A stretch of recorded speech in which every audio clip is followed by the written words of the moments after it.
fiction, science fiction, horror, fantasy, crime, LGBT, thriller. You have now entered the House of Mystery with your hosts, Eric Shapiro, David North Martino, John Copenhaver, and Al Warren. Heard on KCAA 106.5 FM Los Angeles, 102.3 FM Riverside, and 105.0 AM Palm Springs. Joining me today is, I guess we call him a horror author, James G. Carlson. Thank you for taking the time to talk today. Thanks for having me. So, James, let's start out with you. Where did this come from for you? Like, so people know more about you. Did you start out, have you always been a kind of a horror, dark sort of fan since you can remember, or is this something new? Well, I've always been a fan of horror, but I've only been writing horror for maybe 2.5 years now. Before that, I was actually a music journalist. Oh. That's a big change. Huge, yes. Well, I would say I have many passions. Music's one of them. But horror has been one since, I would say, I was 12 years old. So when you write something, now you're writing these horror tales or stories, do you have something in mind to tell people when you write? Are you just trying to get people creeped out, or like what's kind of the purpose? So when you sit down, like your new book coming out, 7 Exhumations, when you sat down and wrote that, were you thinking about the outcome or what you want people to get out of it? Well, I've always been, since I started writing horror, my work has always been dark. But I do sometimes incorporate social themes, not so much political, but certainly social, psychological. I don't like to focus on torture, things like that. I like to basically run with an idea that involves a character and basically puts them through quite a bit, and they will either triumph or end up in more of a nightmare than they begin with. Great. I want to be a character. No. Okay. So how do you pick a character then? Like what kind of a person do you pick? And are you out there looking, like you're about the streets or in a store or a coffee shop or where you're working, and is there someone you see and think, wow, that person would be great to be punished, or great to be put in this? Well, or it could also be not that they're awful, but they could be very cagey and very very smart, and you might think that person would be a great person in a book. Do you do that, or is this just all imagination? It is, I would say, maybe 70% imagination, 30% mannerisms, traits, things like that, borrowed from people I've encountered. But yeah, most of it is imagination. In fact, most recently I've enjoyed writing from a female's perspective, which I've haven't done before. I can't say that I do it very well, but I have been enjoying it. Well, how do you take that on? Like, so what do you do to write from a female's point of view? Are you do you talk to females or do you sort of watch, or do you put yourself in that place of what you would do? Like, that's a really hard thing to do. I hear a lot of people complain, like when we cover other areas, like in books, we'll get people that complain, like, how's a woman write about how a man feels, or sometimes I see that go on in the TV world, or how's a straight guy play a gay character, things like that. So what do you do to prep yourself to be a woman? Well, It's difficult. Well, first of all, I love observation. I have a wife. I have a stepdaughter. At my day job, I encounter a lot of people, and I observe them at length. Also, I've been told that I have a strong feminine side, so I go with that as well. Oh, okay. So you have something to draw on. That's Yeah. interesting. Now let's talk about that 7 exhumations. What's the basic premise of that book? Okay, well, there are 7 tales in all, obviously, and each one takes place in Pennsylvania, my home state, and they're quite different as far as the horrors you encounter in each story. For example, the first one, which was probably my favorite one to write out of the bunch, I was inspired by the adventures I had with my brother in our youth here in Pennsylvania. And it's basically a sentient house that traps the souls of people who enter it, so it doesn't have to be alone. And it's 2 boys who need to survive that situation. So have you had a lot of experience with paranormal and ghosts and stuff? Is this sort of something you delve into not only in your books but outside of it? I wouldn't say I've had a lot of experience, though I'm very open to any possibility. Right, but being open's one thing, but when you actually include that sort of, souls being trapped and stuff, so do you sort of think that there is something spiritual that you want to put into your books? Well, I am somewhat religiously preoccupied, I admit, although I'm not religious. In this particular story, however, there's no spirituality. It's mainly a house that has, it's self-aware, but it's also corrupt and maybe a bit mad, actually. Oh, there you go. So that's pretty interesting. So at the end of these 7 stories, so is this like a fun fest? Do you want this to people to come out of it? How do you want them to feel? I guess that's the best way to say it. Okay. Perhaps a bit shaken, but also I try to write with a certain amount of maybe a little bit of poetry here and there and make it enjoyable. I wish I could incorporate more humor, but that's not really my strong suit in writing. Well, it's kind of a dark humor. Some people, that really works for some people. You just got to give it a try. You never know. That's pretty interesting. So, who do you read? Who influences you? Oh, wow. Mainly, first and foremost, I would say Clive Barker.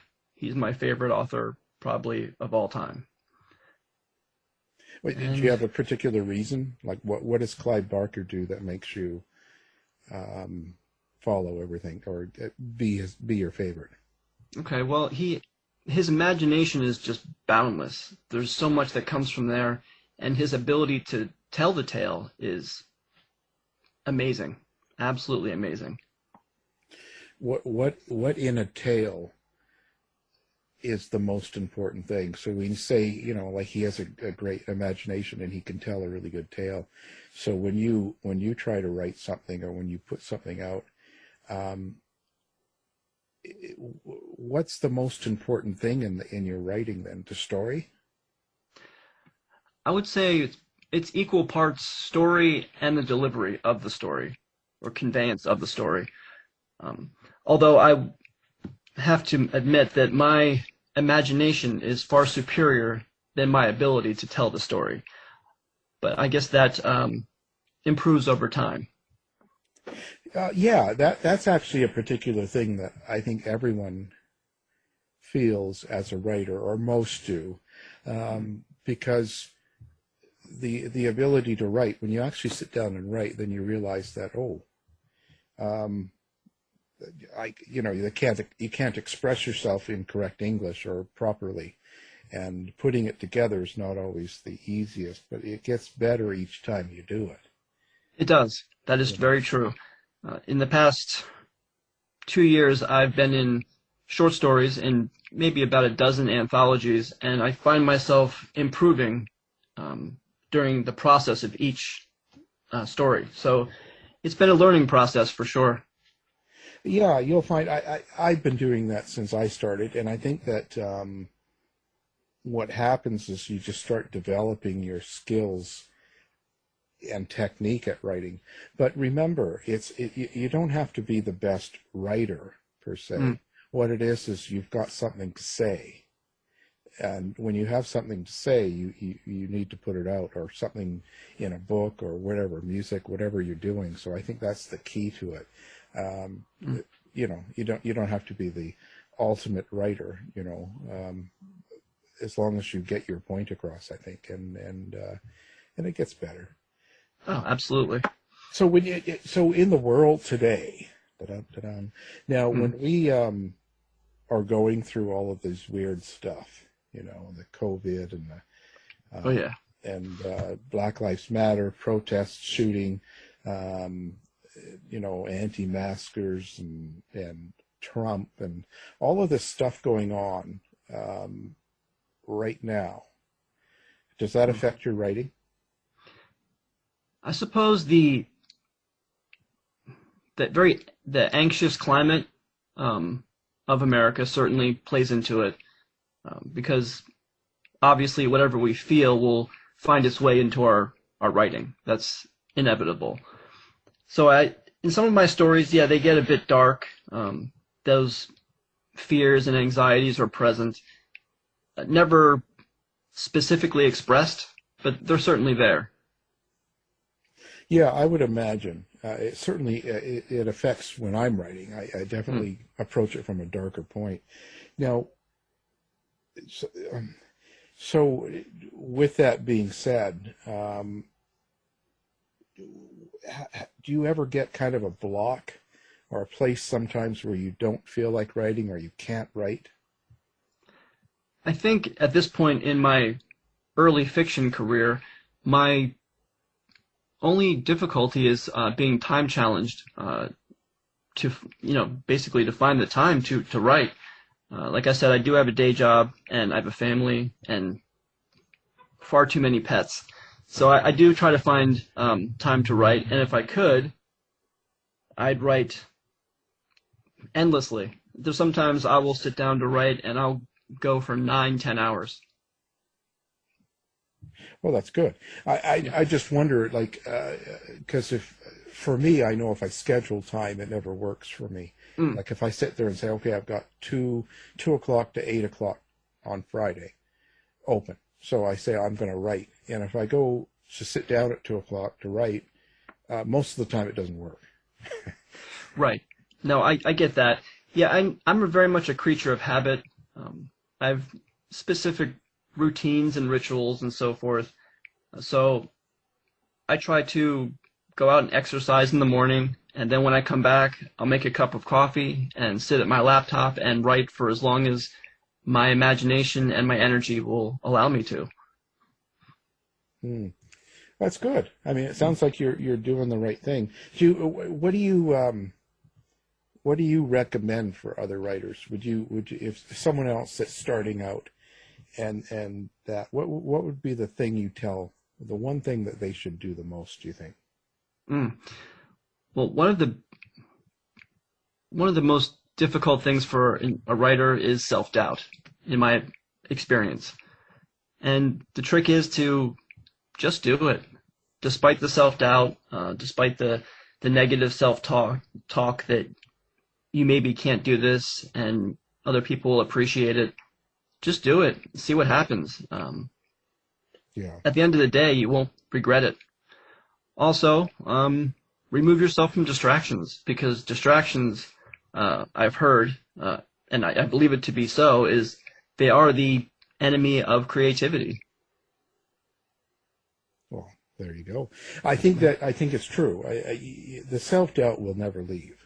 Right. Just so you know, you'll always feel like you're a fake, or someone's going to find out.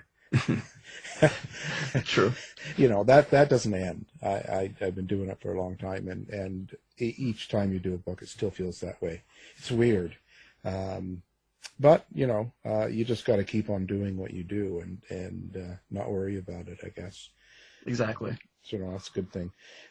So classic horror or modern day horror, like what do you like best and I mean this in not just books, but let's say stories and even shows, like do you find yourself attracted to Frankenstein and Dracula and some of the old real classics, The Mummy, or do you prefer the way people write now? I must admit that I'm a big fan of both. I grew up with early horror, 80s and 90s horror, but I still love it. The stuff that's being produced and released today, it's fantastic. Books and movies and television. Big fan of all three. And in fact, I've read several books this year that kind of blew me away in terms of the talent and the imagination. So the genre is still going strong. Yeah, oh yeah, it's quite an enterprise now. I was just wondering if you, some people kind of go one way or the other, and they look into something and they go, well, I love the way the classics wrote, or something like that, or but yeah, it's definitely a good business now. Do you ever think you'll get into something else? Do you ever think you could cross over into a different type, like romance? No, I mean just romance, probably not. No. I have written a science fiction story for an anthology last year, which I had a lot of fun doing that. That I find it takes more research to write a science fiction novel, or excuse me, a short story, even a novel, but then horror, because horror it can be absurd, it can be utterly impossible, but with science fiction you need to do some research to make it believable. And I like fantasy a lot as well. Well, they're kind of related, like first They are. cousins. I think that, yeah. So when you do your stories, are you doing modern day stories, or are you doing something that happened in the 50s? My stories take place either in the 90s or present day. In my current collection, 7 Exhumations, the 7 stories take place mostly today. But there are a few that take place, and actually one takes place in the future, and one takes place in the 90s. Wow. So that does take a little bit of research when you go back a little bit in time. It does, yeah, absolutely. No cell phones, the technology was very different. Yeah, you do have to be, because it has to be somewhat realistic. So, Right. It's kind of crazy. So do you like blood and guts too, and all that stuff? Is that part of the way you write? That's not the main focus. It has its part for sure, but it's not my main focus. My main focus is it's to be hoped that the reader will attach to the main character and want to see what happens to them throughout the story. And if blood and guts do occur, then that's great. But otherwise, as long as I can write a character that you care about and want to see what happens to them, I'm perfectly happy with that, and that's my goal. Now, the other cast members, the other characters in the book surrounding your main character. Your main character is going through some sort of an event or horror, or some sort of thing is happening to that person.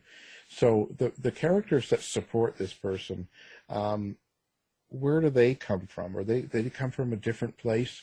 Do you just fictionalize, like totally create someone that's going to do something? Maybe explain that process. Okay. Well, my incidental characters, I try to give them as much of the stage, so to speak, as possible. But they're born from imagination, just like my main characters, and they either help that main character along the way, or they kind of hinder their progress as not necessarily an enemy, but certainly an obstacle. Wow. So do you like the kind of writing where there's an opposing, like there's an evil force that your character has to deal with, and that evil force is actually another character rather than something like spiritual or something that we don't really know. It's not a living being, so to speak. So do you like having kind of an evil character in your book? I do, on occasion, yes. I have one that will actually hopefully be out this February in another collection of short stories, in which I have just a human being, just totally rotten and evil, and a young person has to face off with this person and hopefully survive. I'm not really big on slasher writing or serial killer writing and so forth, but this one kind of just popped into my head and I had to write it. And it takes on a fantasy aspect as well. It's called Bloom and Rot. And hopefully, like I said, it will be out in February.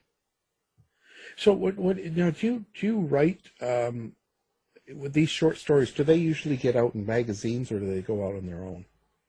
Most of them are in anthology books. There's been several. I've worked with Gypsum Sound Tales out of Australia. I've been in 3 of their anthologies.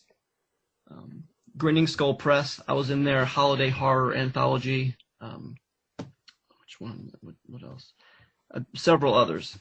And it's been interesting working with indie presses to see which ones I would like to continue working with in the future, if that makes sense.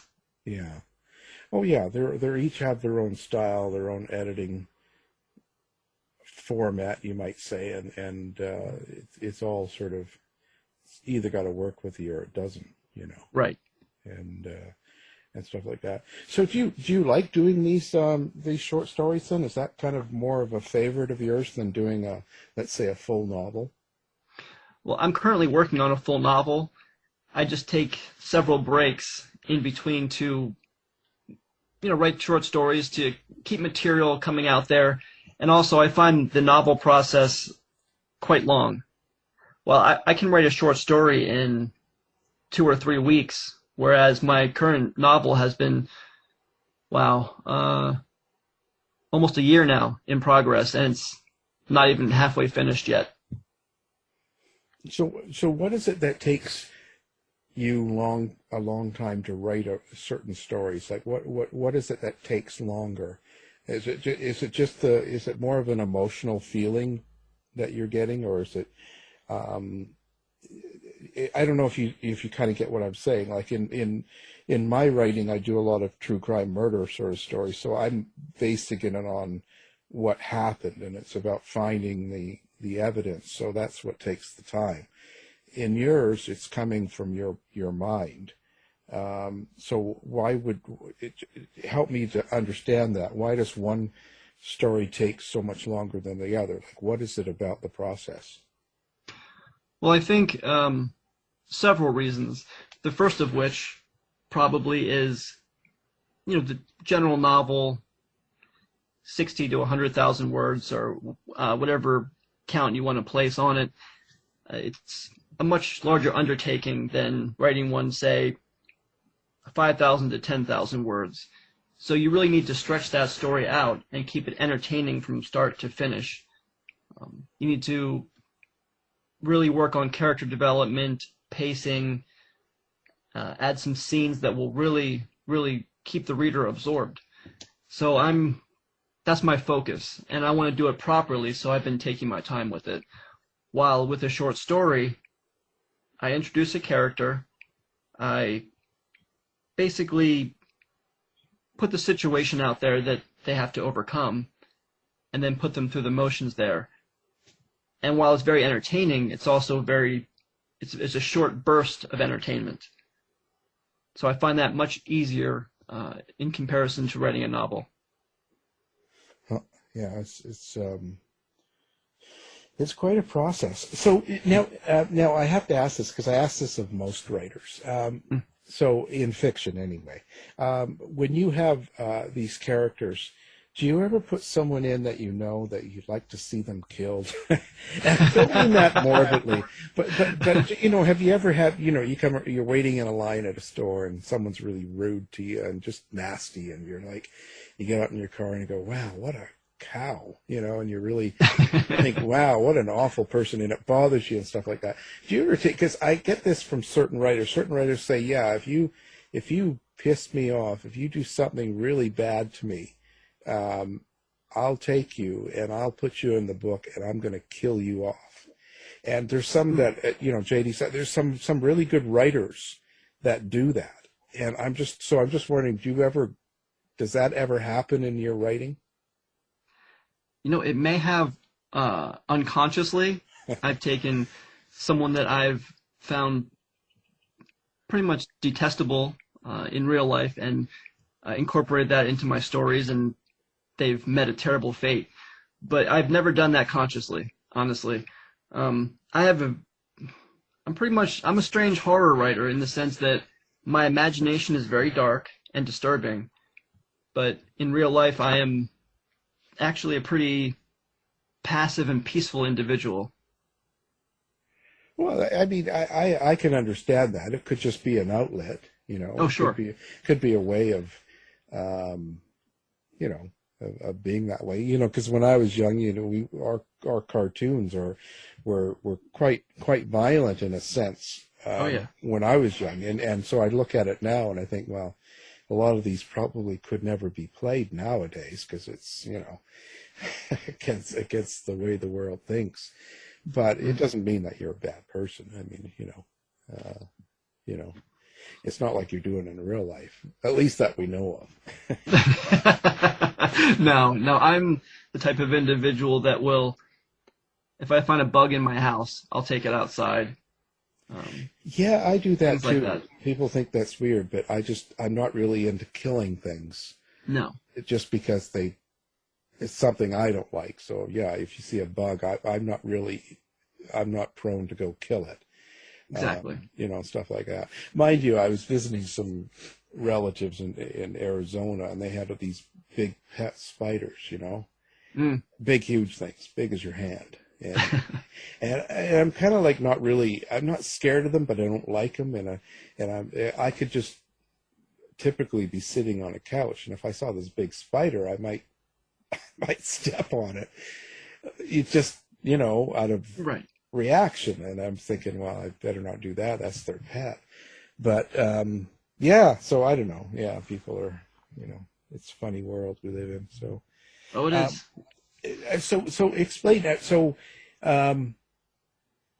where do people find you? So you have a website, right? So, tell everybody where they can find you. Okay. Well, my website it's at WordPress under James Carlson, and you'll find a list of the anthologies I've been in. The upcoming collection of short stories will be available at terrortract.net and also at Amazon. We were aiming for a Halloween release, but it looks more like it will be in November because the editor is still hard at work on that one. Yeah, things always they can go that way. It's not always as planned. One thing you never mentioned Stephen King. Is that you're not a fan? Or are you a fan? I'm a fan. I'm not as crazy about him as some, but I really respect and admire him as an author. I've read a lot of his work actually, and in fact, my favorite story of his is The Talisman. I think he wrote it with Peter Straub many years ago. I thought that was pretty great. But I've read The Stand, It, etc., and he's a phenomenal writer. But in the horror genre, Clive Barker remains my favorite. As far as, in fact, well, he's still at it. Clive Barker, he's making a comeback. But there's some new authors that really have impressed me as well. Well, and that's a good thing. Stephen King, I guess he's a great writer, but I don't know why. Most of his movies suck. Sometimes the books don't make great adaptations. I've noticed that with Clive Barker as well. His books are brilliant, but the movies tend to do the books a great disservice. Yeah, it's hard to to make the transition sometimes from a book to a movie. Plus, they don't spend enough money on it. They don't. True. That's the problem. You need to put a lot of money in it to make something like that a good event. True. I see that with comics a lot too. Like if The Walking Dead to the show. I mean, it's sometimes you look at the characters and think, well, how stupid. Why wouldn't you, how do you get trapped when these zombies walk really slow? It's, because they try to put them in a dark, closed-in space, so they have to fight a zombie. But in the comic it works, but to do it on TV sometimes doesn't make sense. No, it doesn't always translate very well. I was a fan of The Walking Dead when it first began, and probably lost interest around season 4 or 5 and haven't watched it since. Yeah. Well, that happens. I think they beat it to death, right? They take these shows and then they just go too far and too many years and too many characters come and go, and it just they're just keeping it going almost, and kind of loses its interest. They did that with Dexter too, I think. They did. However, it's coming back. Yeah, I know. Yeah. I'm back and forth on that because, it went too long. They were kind of grasping at some sort of a story to keep it going. And I think the first 4 seasons were fine, maybe 5, and then that's enough, Then they tried to wrap it all up at the end too quickly. That happens. And that's kind of, So, but this has the original group from the first 4 years, so maybe it'll turn out good, They certainly have the ability. It's just we'll have to wait Sure. to see, Are you a fan of stuff like Netflix and all the streaming service? To a point, yes. It's difficult to comb through all the things I don't like in order to find the gem that I should be watching that evening. So it takes a lot of searching to get to something worthwhile. That's my only gripe with Netflix, Amazon. Although I have been really enjoying Shudder recently. Yeah, I just got that. I haven't really tuned in much, but I just signed up for it, and a few others. But, it's almost a free-for-all. There's so much stuff on there now that it's tough to... because sometimes you think, oh, that'll be good, and you stick it on, and it's just awful.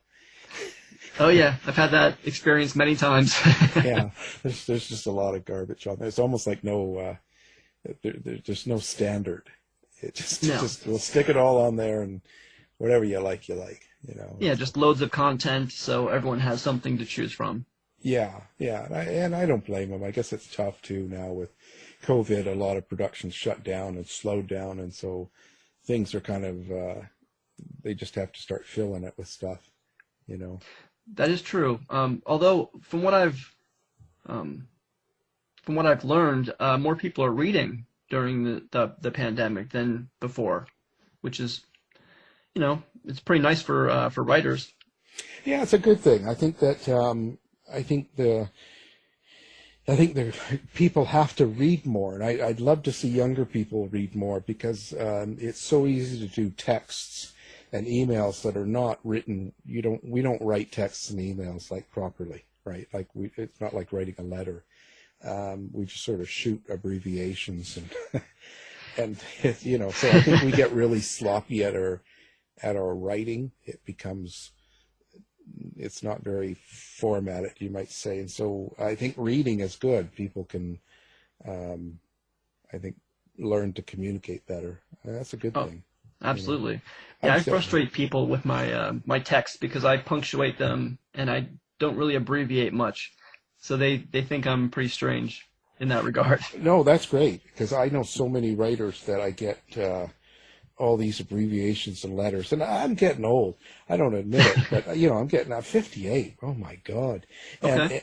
But it's kind of weird because then I get these things, and it's like, okay, I don't know what that means. So then I have to go online and look up all the abbreviations.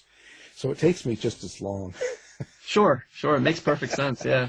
But hey, we all have our thing. But I don't know. It's crazy. The world's changing. So It really is. So what's next for you? When is this 7 Exhumations coming out? It will be out next month, for sure, in November, through Tract Publishing. Hopefully, second or third week of November. Okay. Well, keep us informed on that, because what I'll do is I'll also put that up on our website. I'll put you up on the website, so people listening, they can find you. If they forget your name or whatever, they can just go and one click and get to your webpage and stuff. And then when the book comes out, we'll post that as well, so people can help find it as well if they forget or something. It's all good. So what's your plans? You're going to keep on writing like this? You've got lots of stories. How many stories do you have going at a time usually? Well, it varies depending upon deadline or what I've been asked to do. Right now I have a novella, a novel, and a short story in the works. The short story is due next month. The novel is just whenever it's finished, whenever I'm happy with it. The novella is on its second rewrite because I love the story, but not the way I've written it. So I keep going over it. It's been an agonizing process, to be honest. Yeah, and that's the hard thing. So why don't you like it? Is it because of your own self-doubt? Is it that kind of thing when you kind of, is it the way it's outlined and you kind of go, oh, that's not good? Is it come from you, or does it come from just, do you think, the way it reads? I think it's the way it reads, because I don't think that the way it's written does the story justice.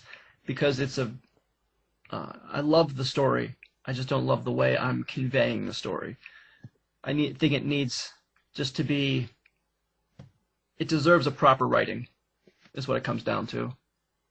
Well, do you think people will not grasp or get the point as well as you want them to? Is that it?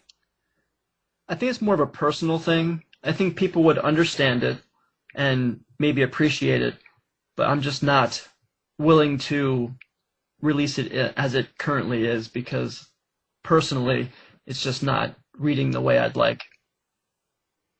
Well, that's a good thing. I mean, you're really concerned on how it turns out.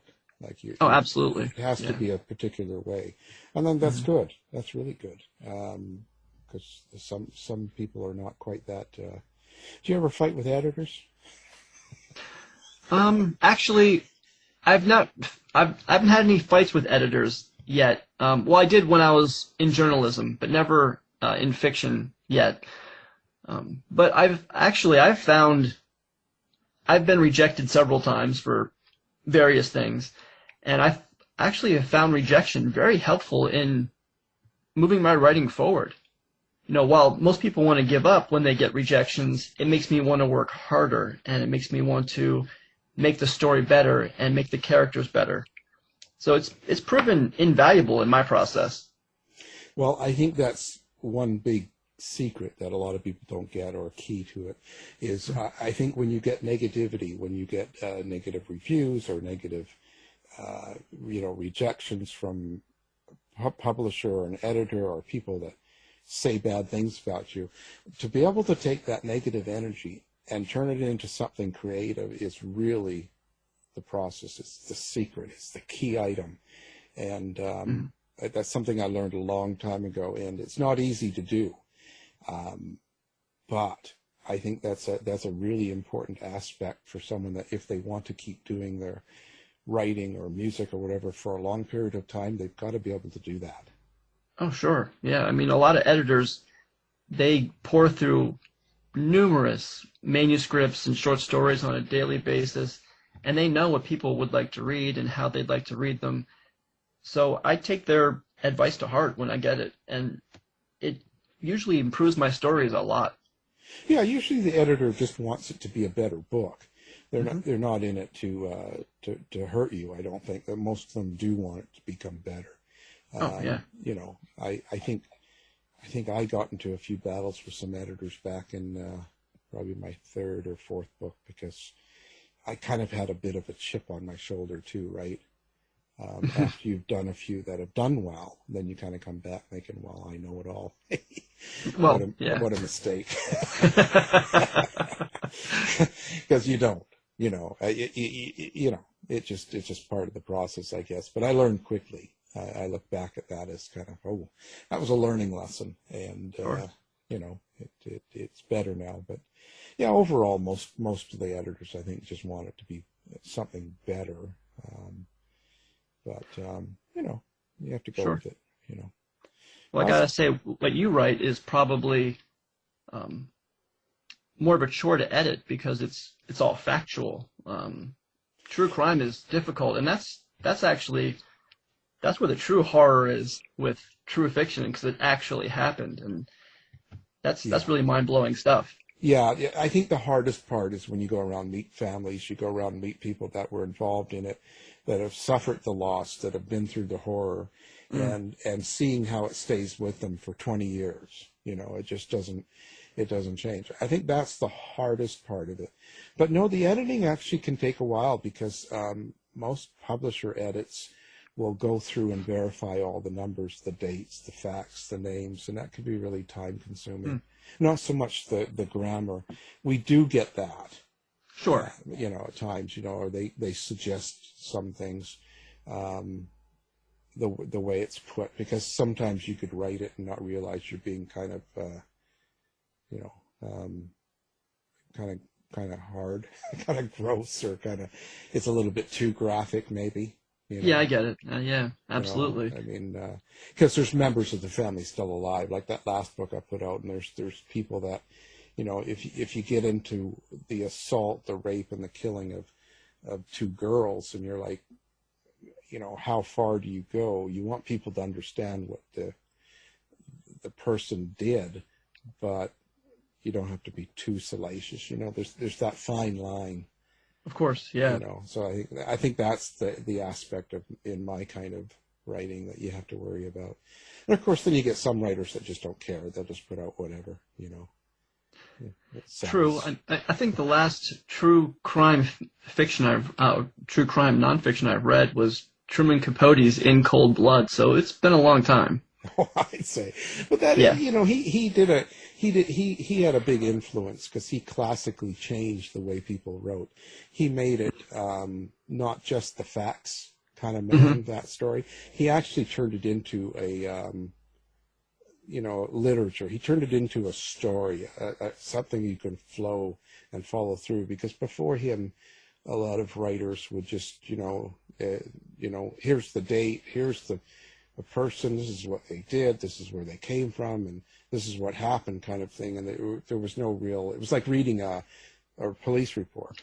Right, exactly. And you know, if you can combine true events with art, my hat's off to you. That's amazing. Yeah, it's hard, and sometimes it really works, and sometimes it doesn't, because you know, you have to be the voice that takes people through the events, and that can be tricky, because especially and these days, you know, when people are so divided, there's so much fighting, and you kind of have to be really careful how you present things. You know, it's kind of weird, but it's all good. Absolutely. Yep. You know, I could be, you know, doing something worse, that's for sure. So I'll tell you. So that's great. I really appreciate this, and we'll have everything up for people. Any last words for listeners? No, just you know, look out for 7 Exhumations. It will be out in November from Tract Publishing, and I hope you enjoy it. Oh, I'm sure they will. It's you know, that'll be great. Well, again, our guest has been James G. Carlson, and he's the horror author. His latest book comes out in early November. We'll have that up as well, and that's 7 Exhumations. Thank you very much for being on the show. My pleasure. Thanks for having me. To find out more about our show, guests, or to listen to past shows from our archive, please go to www.houseofmysteryradio.com. Show's over for now. Was it as good for you as it was for me? Well, good night. This has been a production of Something Weird Media. I'll be back.